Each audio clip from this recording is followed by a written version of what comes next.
Kanina pa Grabe yung bakbakan eh. Ayoko nga maipit siya sa gitna niya. Oh, good corner flip.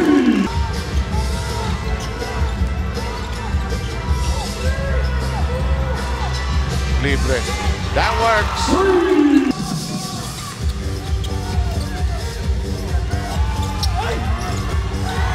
Visiting a lot. Reyna Bassett is not yet done shooting from the outside.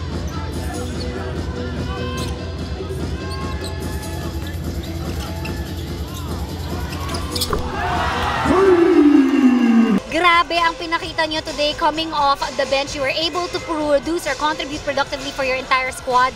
Ikwento mo naman sa amin, ano bang ginawa niya during the 3-week layoff from the games para hindi kayo mga lawang?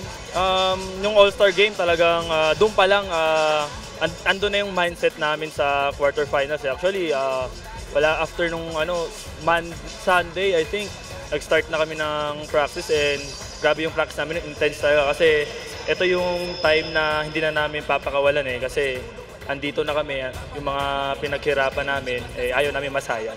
Ito naman natin na your preparation was definitely key to the win today. Nang matanong rin kita, Ray, you guys finally booked that ticket to the semifinals. Based on the game today, ano bang mga areas na nakikita mo na needs improvement or development heading further into this conference? Yung pa din, simple lang, no time to relax and keep on working hard lang din. And syempre, andun pa rin yung chemistry ng team namin kasi yun yung magpapanalo sa amin, especially yung defense namin. Well said, Rick. Finally, mga gusto mong batiin at saka pasalamatan.